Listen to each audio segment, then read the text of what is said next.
एक दूसरे को पहचान ही नहीं पा रहे हैं। इस प्रकार का ये बवंडर है। यह दैत्य राक्षस कंस ने भेजा है कृष्ण को मारने के लिए। यह तृणाव्रत करता क्या था? बवंडर की तरह चलता था, विशालकाय यह भी रहा, और बवंडर की तरह चल के जितने भी इसके क्षेत्र में आते थे सबको अपने साथ लेकर के कोसों कोसों दूर फेंक दिया करता था। इसका ये कार्य था। तृणाव्रत जब बवंडर के रूप में आया तो पूरे ब्रज में पूरा का पूरा धूल छा गया, और धूल छा जाने के बाद में ब्रजमंडल एकदम धुंधला हो गया। इधर यशोदा मैया उसी प्रकार से व्यथित हो रही हैं जैसे गौ माता अपने बछड़े को खो जाने पर बहुत परेशान हो जाती हैं। वही हाल अपनी यशोदा मैया का हो रहा है। मेरा लाला कहाँ गए हो? लाला दिख ही नहीं रहा है। थोड़ी देर के पश्चात वेग शांत हुआ। वेग शांत होने के पश्चात यशोदा मैया रोने लगी। रोने की आवाज सुन करके समस्त गोपियां वहां से जितनी सखियां थीं समस्त सखियां वहां पर उपस्थित हो जाती हैं। सखियों ने पूछा, गोपियों ने पूछा, यशोदा, अरे यशोदा कान्हा कहाँ है? लाला कहाँ गयो? यशोदा मैया कहती है मैंने इसीला बिठाए रहे हो, पता नहीं कहाँ भयो, और ठाकुर जी भैरव लालो कहाँ चला गयो। तृणाव्रत को ठाकुर जी ने समय उचित देखकर उसके गले को इतनी जोर से दबाया कि उसकी आंखें बाहर निकल गई, और तृणाव्रत भी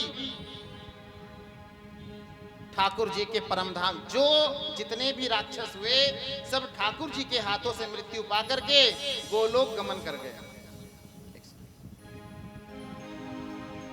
और ठाकुर जी पुनः अपनी मैया के पास आ जाते हैं। इस तरह से प्रभु ने तृणाव्रत का भी उद्धार कर दिया। बोले कृष्ण कन्हैया लाल की। और मैया यशोदा जो है अपने बाल लाला को पाकर के बहुत दिव्य रूप से आनंद मग्न हो जाती हैं और प्रेम के अश्रु से अपने लाला को प्यार करती हैं। एक नामकरण कर दे ठाकुर जी का। इसके पश्चात अभी नाम, ये दो मृत्यु तब हुई है जब ठाकुर जी का नाम संस्कार भी नहीं हुआ था। अभी सब उसको लाला ही बुला रहे थे। अब आई है बारी ठाकुर जी के नामकरण की। देवकी वसुदेव मथुरा में हैं, वहां के कुल पुरोहित हैं गर्गाचार्य जी। ऋषि गर्गाचार्य जी हैं। ऋषि गर्गाचार्य जी को वसुदेव ने नंद बाबा से मिलवाया, सारी बात बतलाई, और जब गर्गाचार्य जी गोकुल में आते हैं तो नंद बाबा स्वागत कैसे करते हैं? स्वागत किया है और इस भाव से पूजन किया कि गर्गाचार्य जी कुल पुरोहित हैं, भगवान समझ करके पूजन करते हैं अतिथियों का, गुरुओं का। कि तम दृष्ट्वा परम प्रीता प्रत्युत्थाय कृतांजलि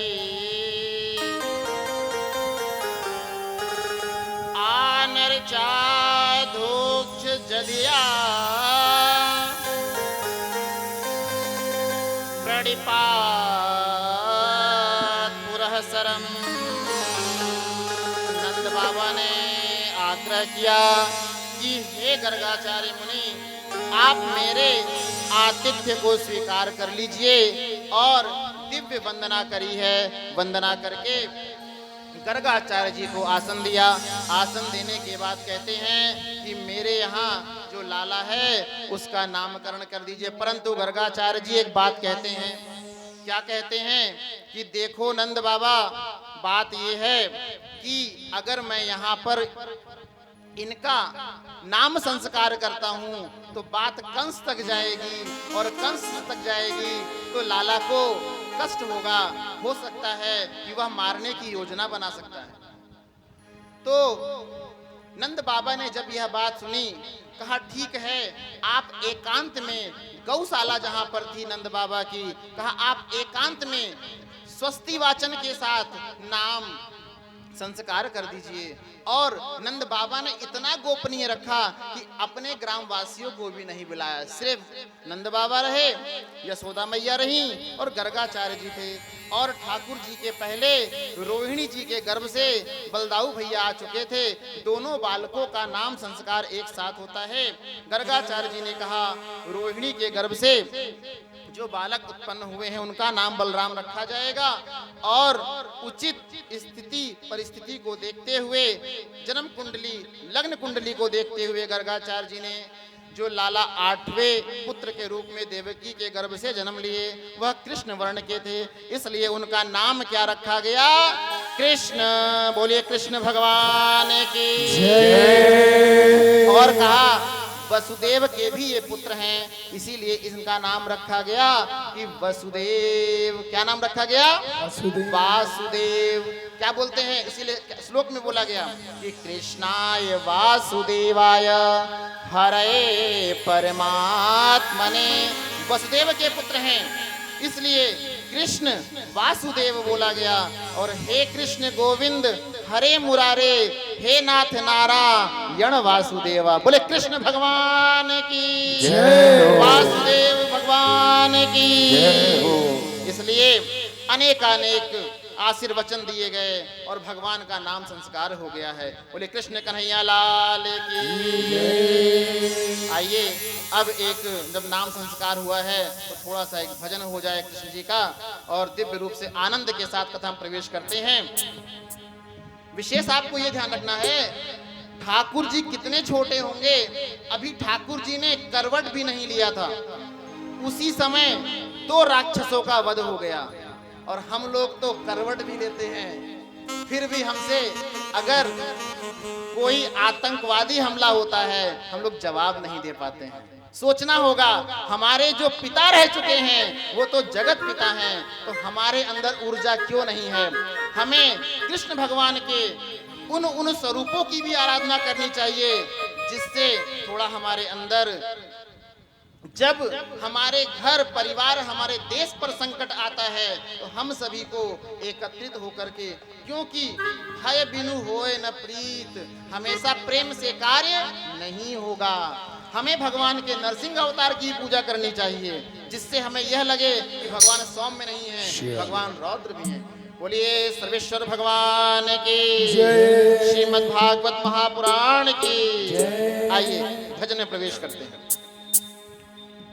आइए सभी लोग, जैसे ही नामकरण होता है तो जितनी भी माताएं बहनें होती हैं सभी को सोते हुए एक सपना आता है।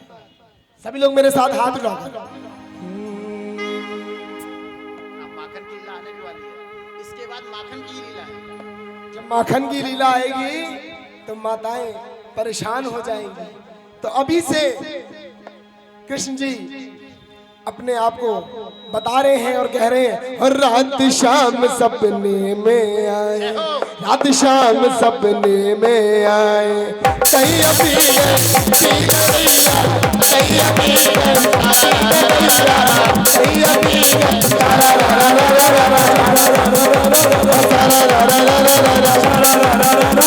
रात शाम सपने में आए, रात शाम सपने में आए,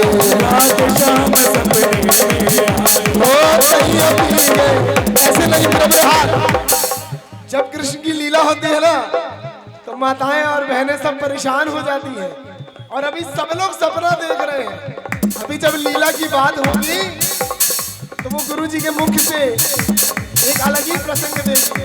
पूरे पूरा हार रात शाम सपने में आए, रात शाम सपने में आए, रात शाम सपने में आए, रात शाम सपने में आए। ये दैया पी गई, दैया दैया दैया पी गई,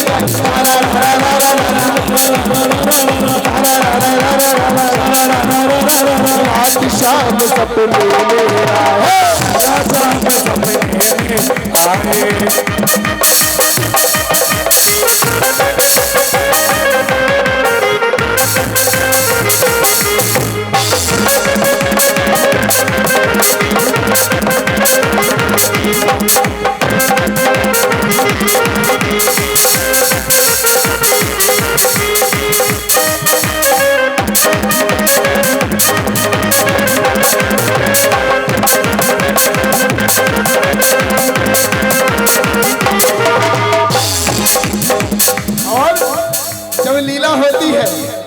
वही बात आएगी अभी माखन वाली। जब शाम में मेरी खिड़की खोले, जब शाम में मेरी खिड़की खोले, जब शाम में मेरी खिड़की खोले, जब शाम मेरी खिड़की खोले। क्या बात है? जितने भी बच्चे बैठे हैं बुरे हाथ। जब शाम में मेरी खिड़की खोली, जब शाम मेरी खिड़की खोले, जब शाम में मेरी खिड़की खोली, जब शाम मेरी खिड़की खोले। खिड़की बोली बोली बोली, खिड़की बोली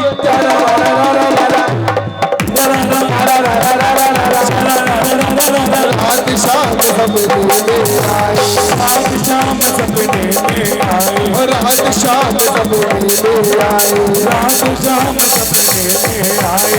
जब शाम मेरा माखन खायो, जब शाम मेरा माखन खायो, जब शाम मेरा माखन खायो, जब शाम मेरा माखन खायो। किस किसने भजन सुना है? सभी ने सुना है? आगे की लाइन कोई बता सकता है? अच्छा, कितने लोग बाबा के लिए 56 भोग लेकर आए अपने अपने हाथ? और जो नहीं लेकर आए हैं वो मेरे साथ मिलकर माखन मिश्री का भोग लगाएंगे। फैलाओ अपने हाथ को। जब शाम मेरा माखन खायो, जब शाम मेरा माखन खायो, जब शाम मेरा माखन खायो, जब शाम मेरा माखन खायो। मटकी तोड़ी थोड़ी मटकी, मटकी भोड़ी थोड़ी मटकी, रा रा रा रा रा रा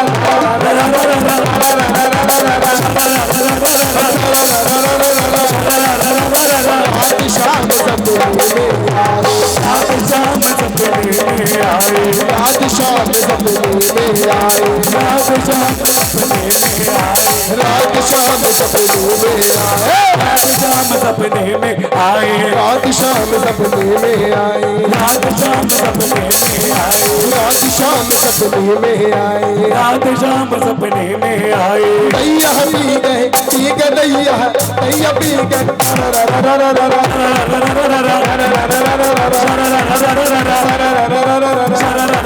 रात शाम सपने में आए, रात शाम सपने में आए, रात शाम सपने में आए, रात शाम सपने में आए, रात शाम सपने में आए।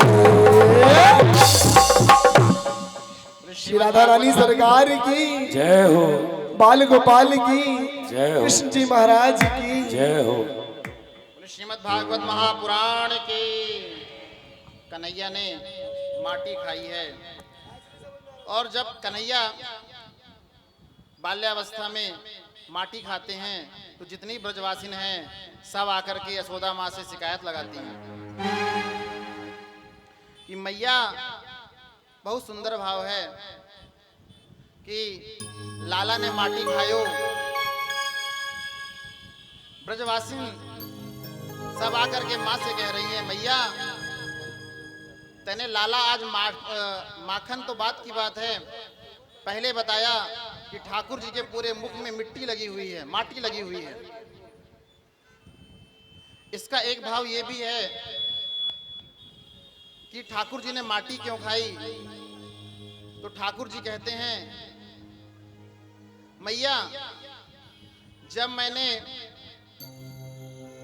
दही माखन खायो तय ब्रजवासिन तने शिकायत लगायो, अब मैं माटी खायो तो तने दोनों अवस्था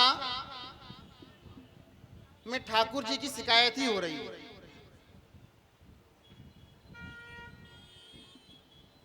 अंत में जब ठाकुर जी से पूछा माने तो जवाब दिया, भावपूर्ण उत्तर है कि मां माटी और माखन में कोई अंतर नहीं रखा। कहा ठाकुर जी के उदर में पूरा का पूरा ब्रह्मांड समाया हुआ है और जब ठाकुर जी प्रकट हुए हैं तो पूरा ब्रह्मांड भी तो ठाकुर जी के साथ है।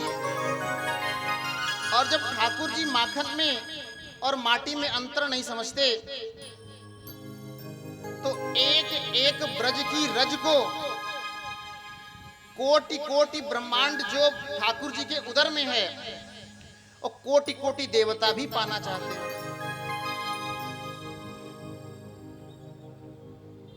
माँ से कह रहे हैं कि माँ, ये सभी कोटि कोटि देवता ये ब्रज की माटी को पान करना चाहते हैं, जिसमें भक्त रसिक संत वृंद आकर के इस भक्ति मार्ग पे आगे बढ़ते हैं, इसलिए मैंने माटी खाई।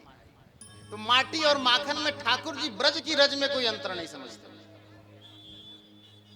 अच्छा, दूसरा भाव क्या है यहां पर माटी खाने का?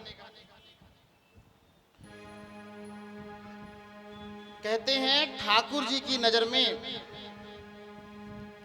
उस भक्त की महत्ता बहुत बढ़ जाती है।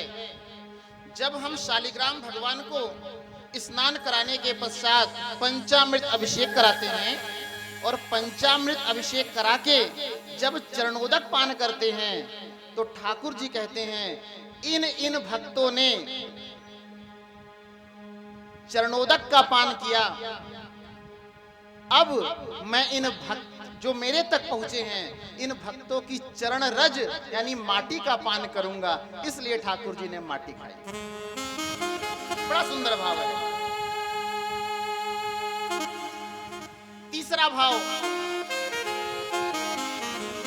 कन्हैया ने जब माटी खाई तो मैया ने कहा, लाला मुख खोलो, तैने माटी खाई? ठाकुर जी ने बोला नहीं। और सब लोग बैठे, सभी जितनी गोपियां थी वहां पर, सबने कहा लाला ने माटी खाई है। तो कहा दो लोग प्रत्यक्ष देवता हैं। कौन कौन? दो प्रत्यक्ष देवता कौन हैं? सूर्यदेव और चंद्रदेव। मैया ने सूर्यदेव का आवाहन किया और चंद्रदेव का आवाहन किया। कहा क्योंकि कुलगुरु भी रह चुके हैं ना, राम जी रूप में सूर्यवंश में थे और कृष्ण रूप में चंद्रवंश में थे, तो इनसे पुराना रिश्ता है। तो कहा ये प्रमाण देंगे। अब देखिए कौन किसकी साइड जाता है। ये सूर्य और चंद्र ठाकुर जी का पक्ष लेते हैं कि गोपियों का पक्ष लेते हैं? मैया पूछती हैं कि सूर्य और चंद्र तुमने तो देखा होगा, इसने माटी खाई कि नहीं खाई? तो पहले भगवान की ओर देखते हैं कि भगवान क्या उत्तर दे रहे हैं। सूर्य और चंद्र शांत हैं। भगवान ने से पूछा, लाला तैने माटी खाई? ठाकुर जी ने कहा बोला नहीं, उन्होंने मुंडी हिलाया नहीं। तो भगवान सूर्यदेव देखते हैं कि उत्तर मिला है नहीं, चंद्रदेव ने देखा उत्तर मिला नहीं, लेकिन गोपियां क्या बोले समर्थन में? आप सब गोपियां, मात्र यह दो लोग बैठे हैं सूर्य और चंद्रमा, इन लोगों ने भी पक्ष किसका लिया? ठाकुर जी का। बोले नहीं खाई, और मिट्टी लगी हुई है। गजब का कॉन्फिडेंस है, ऐसा कॉन्फिडेंस, मिट्टी लगी हुई हो पूरे मुख में और बोल रहे नहीं खाई। और सूर्यदेव और चंद्रमा भी यही बोल रहे हैं नहीं खाई। क्या लीला ठाकुर जी की कर रहे हैं। अंत में मैया ने कहा लाला मुख खोलो। अब लगा कि मैया को दर्शन कराना ही होगा।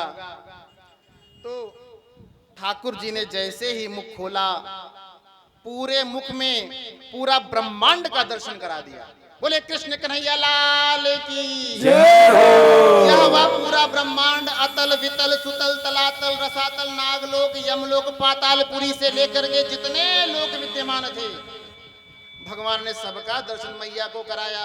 और मैया तो 5 सेकंड में ही सुध-बुध होके बेहोश। कहीं ये लाला के मुख में ये कौन कौन आ गया? जब पहली बार कहा कि उधर में ब्रह्मांड है तो नहीं समझ में आ रहा था।